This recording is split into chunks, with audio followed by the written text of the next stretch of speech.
Let me take you on a journey to the coldest place on Earth and its last and greatest wilderness, on a voyage to Antarctica. Hello and welcome to A Voyage to Antarctica, brought to you by the UK Antarctic Heritage Trust. I'm your host, Alok Jha. Up until the 21st century, the history of Antarctica as it's been written has largely been the history of the exploits of white men, as explorers, colonisers and scientists. But that's not the whole picture. In this special two-part episode, I want to ask, how white is the white continent? My first guest is the extraordinary adventurer and pioneering explorer Dwayne Fields. Born in Jamaica, Dwayne came to the UK at the age of 6. In his youth, he was the victim of knife and gun crime, and as a result of his experiences, decided to change his life and become an explorer.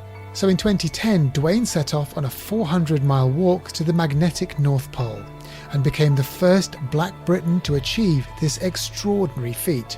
Since then, he's lived a life of adventure, inspiring young people nationwide to explore the great outdoors, wherever that might be. He's currently planning 2 trips to Antarctica with his expedition partner Phoebe Smith and their We Too Foundation. That includes taking a group of underprivileged young people to Antarctica in 2021 on a specially chartered expedition ship. Dwayne's been awarded the Freedom of the City of London by the Lord Mayor for his work with young people. He's an ambassador for the Scout Association, the National Trust, the Woodland Trust, Ordnance Survey, and he's also a Fellow of the Royal Geographical Society. Dwayne, thanks very much for joining us. No worries, man. The history of Antarctica, as it's told, is all about Scott and Shackleton and all these heroic explorers. Yes. Who went there, and some came back and some didn't, braving really cold weather and ridiculously stormy seas and all of these incredible stories we hear.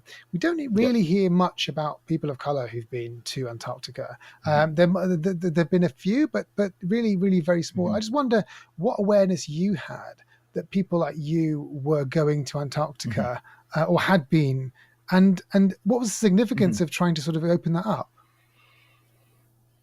So in my extensive research into the North Pole, I came across a man called Matthew Henson. Now, Matthew Henson was a black man who in 1909, along with Robert Peary, went on an expedition to the North Pole. Now, Robert Peary was a white man. He was the captain of that expedition, captain of the ship. And he took Matthew Henson out with him on this expedition. He fell ill along the way, and Matthew Henson went ahead and broke the trail and, left food caches along the way. And he arrived at the pole first. It took another 70 years. This happened in 1909. It took another 70, 80 years before Matthew Henson was accredited with being the first person to arrive at the magnetic North Pole. Now, I love the fact that he did it. I didn't know anything about him until I stumbled across his name when I was looking into research. And what I found was instantly I started to draw similarities between him and myself. He was an amazing carpenter. He spoke the language of the Inuits. He was a great navigator. He was resourceful. He was estranged from his parents. And a lot of these things, I started thinking, actually, I'm quite good with my hands. I'm not too bad at building stuff. Well, I mean, I can navigate. I'm not really in contact with my parents. And you genuinely start building these parallels with whoever you start to look up to. Now, I haven't found many people who's gone to Antarctica. And I think, look, we can't blame people in the past for doing what they did or for being a white guy from the military going to Antarctica. In truth, the world is changing now. And I think because of the picture of the past, there's a lot of people who still think that adventures like that isn't for them. And I'm trying to highlight the people who have done it, who may look like them or come from where they've come from. And I just happen to be one of those people. You were born in Jamaica. What was life like there? And how did you end up in London? Gosh, life in Jamaica was the best I can imagine for a young boy or a young kid generally. I grew up in a place where I didn't have running water. I didn't have gas. I didn't have electricity in the house. Our house was literally 4 walls. It wasn't broken up into, kitchen, bedroom, bathroom. We didn't have all of those amenities. Our bathroom was an outdoor space. Our kitchen was just an outdoor space where there was a fire pit, and that was it. I didn't have much. We didn't have much. I just knew that the moment you wake up, you'd eat something, and that's it. As a kid, you'd spend the rest of the day outside. I'd be in the fields, in the forests. I'd be climbing trees. I'd be, wading through streams. If I got hungry during the day, I'd pick a fruit and I'd eat it. Some people would argue that's paradise. I would argue that as well. And you then, when you were a small boy, came to London. What was how was that different? When I came to London, I remember getting off the plane. I think it was Heathrow, and I remember we drove home in one of my mum's relatives' cars, and I remember looking out the window and thinking, there's going to be blue skies any minute. And I remember thinking, I'll see some fields and some forests any minute now. And we drove for about an hour and a half. I remember thinking, whoa, look how tall these buildings are. Bear in mind, I've never seen a house with more than ground and first floor. I've never seen a double-decker bus. I've never seen so many cars in my life. We get to the house in Archway, and sure enough, get out the car, start to move all the bags and stuff around, get inside, and I realized I hadn't seen any woods, any forests, any trees, any fields. I know they must be out the back. So I run through the house, open the curtains, and sure enough, the massive shock of a concrete space. It's a 3 meters by 6 meter garden space, which is just concrete. And I think to myself, surely this can't be it. It was a shock for me because as a kid, you assume the entire world is like the world that you know. You assume that the sun shines every day. That's the world I come from. After a couple of weeks, maybe a month or two, we moved to Palmer's Green, and now we had an outdoor space. We had a backyard. We had a garden I can use. And I think after school, I think I spent every single waking moment in that backyard. And on the rare occasions that I did get to go to the park, whether it was because an older friend or my sister's friend or a cousin came round, it was like almost being back home just for a moment. What people can't see on listening to this is that I'm nodding furiously at your stories of trying to find any sort of blue sky festival in London. I mean, that was an early rookie era, my friend. Oh yeah, I made many. But the number one, but the second one, Archway, it's not very far from where I live now, and I know that there's virtually no green spaces, well, apart from Hampstead Heath, but that's a bit further away, and the idea of there not being nature around for a boy who's living in it completely must have been such a shock, if nothing else. Oh, it was. To think to yourself, you can't just jump around and do these things. Fast forward to your exploring. The stories you tell are stories of you loving nature, wanting to see it, and being adventurous in that nature. And it kind of almost makes sense then that you ended up at the North Pole as an adventurer. But can you fill in the blanks? How did you get from that boy who kind of was a bit sort of shocked about London to somewhere so far away, so cold? So I mean, the diametric opposite of what I imagine Jamaica's like. Absolutely. So I went to school and I struggled to make friends because I couldn't have a dialogue with other kids about the things that they knew. Cartoons, comic books, My Little Pony, I didn't know anything about these characters.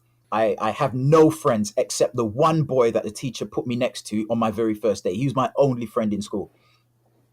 And I remember thinking, right, you need to make friends. You can't live like this, man. And I thought the only thing I know and I love is the outdoors, nature, insects, wildlife.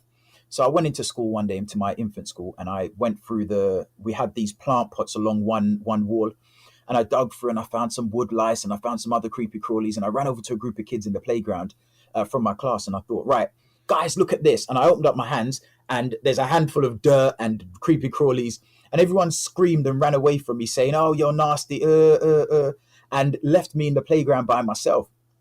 And at that stage, I realized that, do you know what, Dwayne? You can't be yourself. If you try and be yourself, you're going to keep standing out and it's not going to be good for you. Just keep your head down and do what everyone else does. And I carried on from, age 7. I carried on with that pattern of behavior all the way through my teens. Fast forward, I'm now 19, 20, 21 years old, and I'm still in that pattern of behavior where I'm just saying yes and nodding along to things and laughing at jokes that aren't funny, just so I'm not isolated, just so I'm not alone, just so I'm not the outsider. And I actually remember the night that I made a decision to do something different and not to do this anymore. And it came after I built this moped. I threw this thing together from absolute scratch, and I rode it. I crashed it. I turned left. The thing went right because didn't make it properly. I went home aching, sore, scratched, bleeding, and I rebuilt it. And this time I sent my younger brother out to ride it. I was like, look, you go on, it's fine. I promise you it's fine. Sent him out, and sure enough, it works perfectly. And he's a few minutes from the house, and some boys push him off the bike and take it. And everything that I had in me, all my anger and frustrations about my life up until this point, it just came to the surface, and I walked onto this estate and I demanded my bike back, which was the stupidest thing you can do. You don't walk onto someone else's estate and demand anything, let alone something they've just stolen from you. And for the most part, everyone was like, I'll take it, it's crap anyway. We didn't really want it. But this one boy had this one panel, and it was the most insignificant part of the bike. I thought, no, I want that back as well. It's mine. I've put blood, sweat, and tears into this, literally. I said I wanted it back. So I walked over and I snatched it out of his hand. And as I've done that and turned to walk away, he pushed me. I stumbled forward, and I don't know if it was instinctively, subconsciously, what you'd like to call it. I turned around and I pushed him back without thinking. And as I've turned and pushed him, he stumbled. And I think out of embarrassment, people are saying things like, ooh, are you going to have that? He walked away. It couldn't have been more than about a minute or two. He came back and he was walking directly at me. And before I could do anything else, I, stood up to kind of face him. And I realized he had a gun in his hand. And before I could say anything else, he raised the gun, and I heard click. Now, when you're facing a gun, any sound you hear any sound sounds like a bang. It sounds like a bullet's coming at me now. And then he cocked it, and I saw a bullet come out the side, and he pointed at me again and clicked again. And before he could do it a third time, some of the boys there that I knew by face or by sight kind of ushered him off and said, you don't need to worry. Don't worry about it. It's rubbish anyway. I just remember walking back to my brother, checking myself, being sure that I'd been shot, but I just couldn't feel it. Fortunately, it misfired both times. Never heard of it happening. I'm so thankful that it did happen. By the time I got home, I had 2 or 3 messages, missed calls, and people saying things like, we heard what happened. What are you going to do? Are you going to get this guy? We think you should get him. I know where you can get this. I know where you can find him. And I felt this whole world of pressure just fall onto my shoulders. And the truth is, I was a bit cowardly. I couldn't face everyone telling me to do something. So I stayed indoors, switched off the phone for a couple of days. And during that time, I thought, well, actually, I don't want to get him. I'm glad that I'm here. I'm glad the whole thing's over. I just want to do me. And within that thought, for the past 13, 14 years, I've been doing what I thought everyone else expected. And I lost a little bit of me every single time I'd lied. And I decided, can't do it anymore. I'm going to go and rediscover me and be that confident, 6, 7-year-old kid, and be bold and do all the things that I want to do and that I love. Hello, I'm Camilla Nichols, CEO of the UK Antarctic Heritage Trust, and I hope you're enjoying the podcast so far. We work to preserve and protect Antarctica's unique heritage, from the historic huts of early pioneers to the amazing discoveries in climate science. And our mission is to inspire current and future generations to discover, value and protect this precious wilderness. The pandemic has had a significant impact on our work, and we need your generosity now more than ever. Find out how you can help save Antarctica, protect our planet, and even adopt a penguin at ukaht.org, or search for the UK Antarctic Heritage Trust. Thank you, and enjoy the rest of the podcast. Now, hearing you tell that story, 2 things. One, my mouth's sort of fallen open, and I've been on tenterhooks to find out what's going on, what happened. I mean, what a story. And even hearing you tell it, there's a bit of emotion still there in your voice when you tell it. This is something that's clearly there right on your mind. But to then snatch from that harrowing experience, to snatch from that this absolute ascendancy to get to places on Earth that most of us will never get to be inspirational in that sense. I'd just like to know, how do you go from the depths of that terror and emotion to walking to the North Pole by yourself, which is an amazing thing to be able to do. I mean, it takes a lot of strength anyway, never mind to do it from a point of fear and all of that. I wanted to do something to change the mindset of people like that guy with the gun. I didn't know what I wanted to do, but I know I wanted to do something. A friend of mine, a guy that I'd got to know, said, I'm doing the 3 Peaks. Would you like to do it? I said, yeah, sure, I'll do the 3 Peaks. So that's climbing the highest mountain in England, Scotland, and Wales, and doing it in all under 24 hours. So I did that. I felt great about myself. I'd raised a small amount of money for a charity in the Midlands. Were you a climber at the time? Did you? No. You just decided to do it one day. He said he's doing it. He said, how fit are you? He was, I think he was in the army at one point. I said, I feel like I'm all right. I didn't have anyone who'd set a standard for me. So I didn't know what fit really was. And it was absolutely agonizing, but I felt within myself, I felt spiritually good. I was in an environment that I was out in the environment. I felt great. And following that, I thought, right, I want to do more of this stuff outdoors. I was looking for something to do. And one morning I saw the news report. It was a news report with Ben Fogle and James Cracknell talking about their adventures of rowing across the Atlantic. Now, I didn't pay much attention because up until this point, these kind of adventures, Atlantic mountains, I've always believed wrongly that it's not something that I do or people from my background does. And I'm not just talking about color. I'm talking about the people I grew up with on the estates. And my estate was one of the most multicultural estates you can imagine. Or people from Jamaica. We don't do these kind of things. We like to stay where it's safe. And the thing that caught my attention was in the next breath, they said, we're walking to the South Pole next, and we're looking for a third member to join our team. Instantly, so you got interested.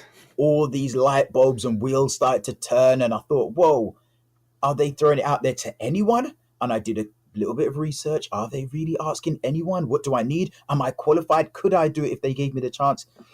And eventually I managed to muster up the courage to even apply. But I did this a couple of weeks later, and they said, look, unfortunately, the first stage of selections has started. We can't take any new applicants now. Would you consider going to the North Pole? And I thought, I was born in Jamaica. A pole's a pole, ice, cold. I knew nothing about it. And that's how the whole idea came about. I love the fact that because you can't go to one pole, do you fancy the other pole? Yeah. I mean, it sounds so simple, doesn't it? It's not like do you fancy just going to a different part of the town or something, is it? That restaurant's closed. You're going to go to the next one. I mean, it sounds like being outside adventure. These things were in you anyway. But how did you start to prepare then? Once you decided, yes, okay, the North Pole is where I'm going to go. What did you decide to do to prepare? So preparation for somewhere like the North Pole is you need help, you need advice, you need support. I didn't have a clue what to do to train. I didn't have a clue what to do to prepare. I didn't know what equipment I'd need. I didn't know how to ski. I didn't know if I had the physical strength or the mental strength to make it happen. But I went on Google. I did a whole load of research, extensive research, 5 minutes of it on Google. And you type in North Pole and a map comes up and it shows you where it is and it gives you a breakdown of the animals and the flora and fauna that you might expect to find there. And then I saw pictures of people skiing, so I thought, right, skiing, I need to get some skiing in. And then I saw people pulling stuff and I clicked on this and it said pull tires, that'll help you. And I thought, right, I'm going to pull tires. And the most embarrassing thing in my life happened while I was pulling tires. So I wasn't quite comfortable with sharing this idea yet, because it was still an odd thing for someone from my background to do. It was still an odd thing for people to tell local people. I'd be sectioned, basically. So I kept it secret. And I started walking at night in Hackney Marshes, pulling tires. And I remember it was about 10 o'clock, 11 o'clock at night. It's dark, it's quite chilly, and there's not many people around, or no one around that I knew or would even pay attention to me. And I come out the park just onto the canal, about to go underneath a bridge, and I hear the scariest thing in the world. I hear 8 or 9 boys laughing, teenage boys. And I think, oh God, they're probably roughly my age, maybe a little bit younger. They're going to laugh at me. And I say, no, Dwayne, turn around. And before I could turn around, I hear one of them say, who's that and what's he doing? So I've been caught now. I found out, they've spotted me. In the next breath, I decide, hold your chin up, hold your chest out, and just march past them. It will be fine. And I remember walking past them or walking towards them, and I could hear them laughing and making their jokes and saying, look how he's walking, look at his, calling me this sexuality and calling me that and saying this. And I started to shrink and shrink and shrink as I walked towards them. And I remember feeling so small when I passed them, and I could hear them laughing in the distance. And they weren't laughing at what I looked like. They weren't laughing at what I was trying to achieve. They were laughing at me. And at that stage, I decided, don't tell anybody per se. Do all your training in Clissold Park. At least that part's going to be closed. It's not as big, but you can get it done. You can do it secretly. And for that reason, I held off telling so many people for so long until I told a local newspaper, and they printed it. The day they printed it, I had a phone call from a friend saying, bruv, are you climbing the North Pole? I was so ready for an argument that I went straight into attack mode. And I was like, first of all, you idiot, you don't climb the North Pole. There isn't something there to climb. It's just a base. And I ranted on for about 5 minutes just because I was so wound up based on all the responses that I'd had previously. But fundamentally, the training was a lot of cold weather stuff. I ended up in Norway in the mountains, freezing cold lakes, just jumping into, prepare myself in case I fell through the ice. I spent time skiing. I had some shotgun training. I ran from Stoke Newington to London Bridge or to Elephant and Castle and back twice a week. I boxed at the time. So I, generally just to keep fit. I played football at the time because I tried to keep up with the lifestyle I'd had before, as well as stepping into this new one. I don't know if I was embarrassed by it or ashamed of the idea or reluctant to share because I didn't want to get all the negative opinions and I didn't want my mind to be changed. So I mean, I'm your preparation to walk to one of the most extreme places on earth was a few minutes of search on Google. I want to know, Dwayne, how are you still alive? I don't understand. This is something that perplexes me from all the things we're talking about because it's not an easy thing to do. Just go through. Tell when you started. So you've done the training, right? You're about to walk 400 miles to the North Pole. What was it like? What did you think at the beginning, and how hard was it physically? Well, first of all, let me just say that I think I was in a mental place which was I was so angry and frustrated with where I'd come to in life that I had to do something. The human body is remarkably adaptable. You can adapt to absolutely anything given the time and if you've got the will. And I think in this instance, will was replaced by frustration. And that's what got me through the North Pole. There were days when it got so cold. I think one report we had said it would feel like minus 48 because of the wind chill factor and the fact that it was around minus 20 plus anyway. So it for me, a lot of it was willpower, and it may not even be willpower that I was born with. It might just be frustrations with where I was in life, what I'd seen, the fact that I'd lost a friend or two, the fact that expectations of me were so low, the fact that so many people laughed at me. It was a lot of, I'm going to prove to people, no matter how hard it is, that I can do this. I'm going to prove to them that I can do this so they can look at me and say, well, if you can do it, I can do it too. And there's no way I could achieve that if I didn't succeed, if I didn't make this happen. I had two brilliant teammates. We laughed at each other. We made jokes to uplift each other. When I fell down, they'd pull me up. When they fell down, I'd lift them up. And we just worked as a unit. And I think they are as much responsible for us succeeding or as much responsible for me succeeding in that challenge as I am myself. And what about when you got to the North Pole? Oh, God. I mean, were you excited or just exhausted, and did you fall down? Gosh, so I was exhausted. But one of the things I did to make sure that I would get there was I kept conjuring up these images of, crowds throwing confetti and fireworks and flags and banners at the pole, which it's not going to happen, is it? But I kept filling my head with these images when it got really tough. And when I got there, I remember thinking, right, there's nobody here. There's no confetti. There's there's definitely no fireworks. No, but there is that patch of snow. which my GPS and my maps and my everything else is telling me is the bit of snow that is our destination. And I remember looking at it for a minute and thinking, right, it looks the exact same as the bit of snow 100, 200, 300, 400 miles back that way. But it meant so much more. It meant, I'd set a goal. I'd set the hardest goal I've ever set myself, or anyone that I'd known ever set themselves, and I'd achieved it. And I took a lot of pride in that, but I didn't understand how much pride I could or should take in it until I got back on the plane, actually. And I was talking to someone on the flight back, and I said, yeah, we were just up in the Arctic. I just walked in, and they said, you've just walked to the North Pole. And I said, yeah, I've just literally. And they looked at me and they said, what, you've just walked to the North? Nah. And I said, yep, I've literally just 4 days ago arrived at the North Pole. And they said, what? And they just couldn't believe it. And the more they couldn't believe it, was the more I was realizing that this is a very peculiar thing to say. And the more you think about it, is the more you realize that that's actually a tough thing to do.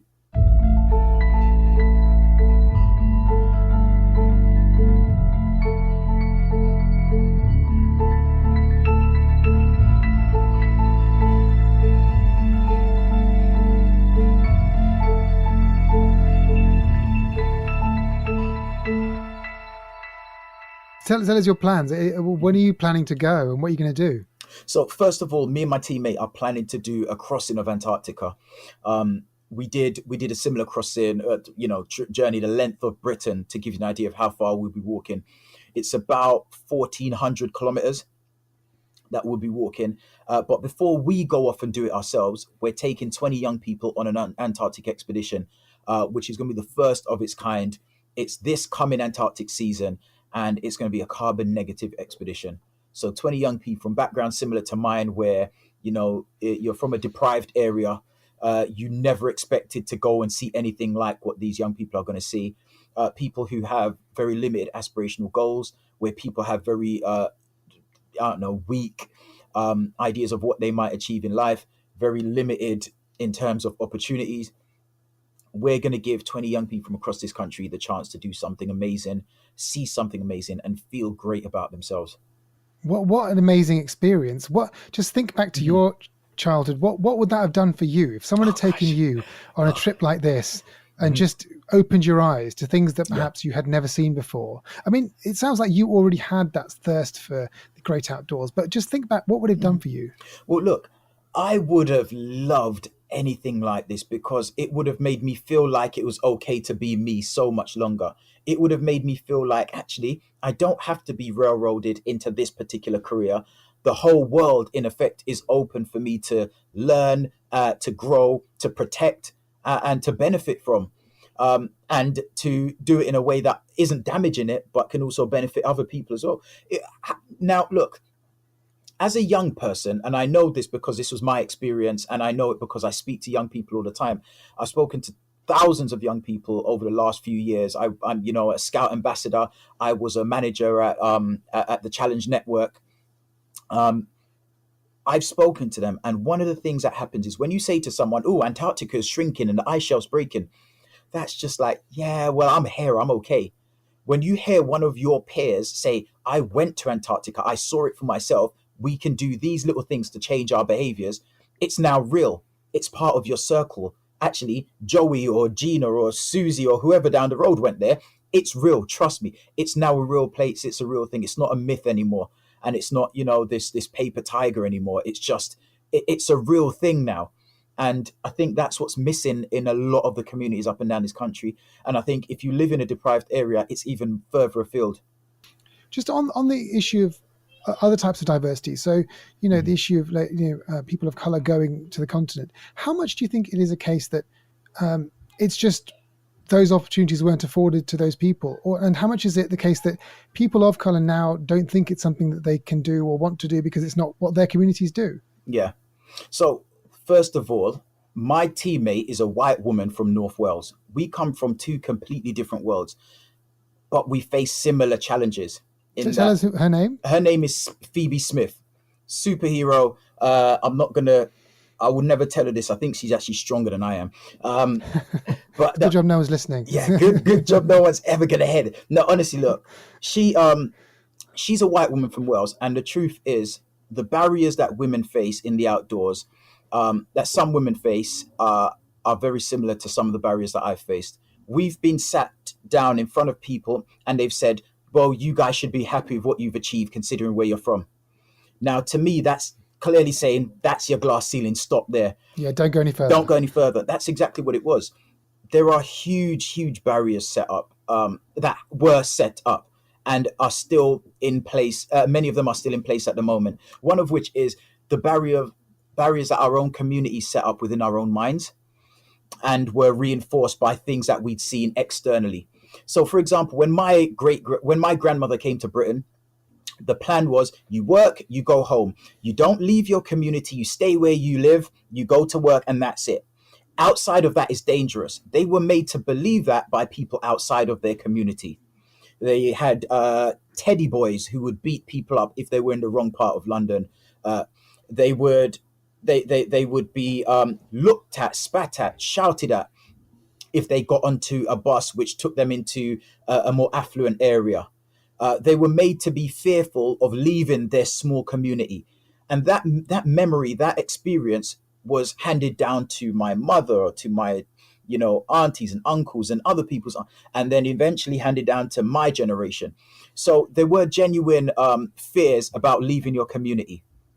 I think some of those fears are still alive now. And I think when you look at advertisements, when you look at media, when you look at who the people are who are doing these things, there's reasons to believe that there's still reasons to fear out there. When you look up and you see it's always, 80% a strong male stood there at the top of that mountain, looking down into the mid distance. That image there is very rarely a black person or a person of color, very rarely a woman. I think I did a straw poll a couple of months back, and out of the top 100 adventurers or explorers or whatever you want to call them, I think something like 26 were women, and one was, I think, mixed race out of 100.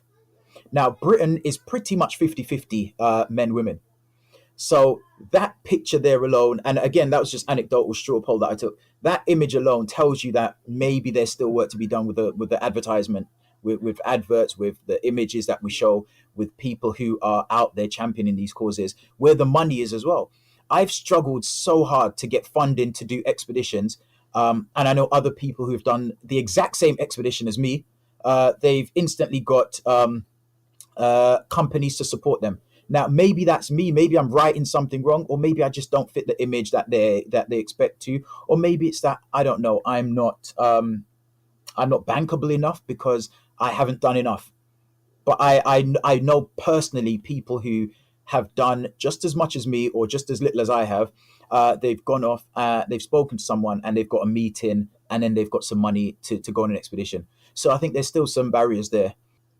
So despite all of that, you're still going to go to Antarctica and make this 1,400-mile trek with Phoebe. So tell us about that. What's the plan for that? Where are you going to go? Mm-hmm. And kind of what is it that you also want to sort of highlight during that, in terms of either your hardiness, or is it a bit of science that you want to do? So it's not about my hardiness. I'm a regular person. I'm no different to Joe Blogs on the street. And Phoebe will say the exact same thing. The truth is, it's about showing people that regardless of where you've come from, she was told as a kid that women from her part of North Wales generally don't do anything. No, the dole's what you're going to end up on. I was told the best I could hope for by my maths teacher is a short prison sentence. So these are the things that we had against us in the beginning, or against us when we started out. So we're showing people that actually two people from completely different parts of the world don't have to look alike, don't have to be a male, don't have to be, strong. You don't have to be a superhero. You don't have to be you can take on a huge challenge, and with some perseverance, with some support, with some help, you can make it happen. And it's just been a real life example of that saying, you can do anything you put your mind to. Let me finish up by just asking you a question we've asked all of our guests. Mm-hmm. Why does Antarctica matter to you? Antarctica matters to me because we are lucky enough to live in an age where we can see our impending doom coming. we're lucky enough to live in an age where we can calculate cause or the effect, the cause and the effect. We're lucky enough to be able to calculate that if we raise temperatures by 1 degree, this will happen over the next 50 years. There's no reason why we shouldn't believe these calculations. And many of the calculations say if the Arctic melts and if Antarctica melts by X amount, we will have sea level rises by X amount. I think it's important to me because it is the place that is changing, one of the places that's changing most as a result of our direct action here on the planet. I think it's still this place that's still far away and still mythical and still only reserved for the few. I think it's still a place that is, you don't believe it's there because it's so far away and it's so big and it's so unexpected and it's so extreme that you can't really quantify it. You can't think about it properly. It's just Antarctica. And I think if we can get people's heads around that and they can see the impact there, I think we'd go a long way to solving our climate issues. Dwayne, it's been an absolute pleasure talking to you. Thank you so much. Super pleasure. Thank you so much.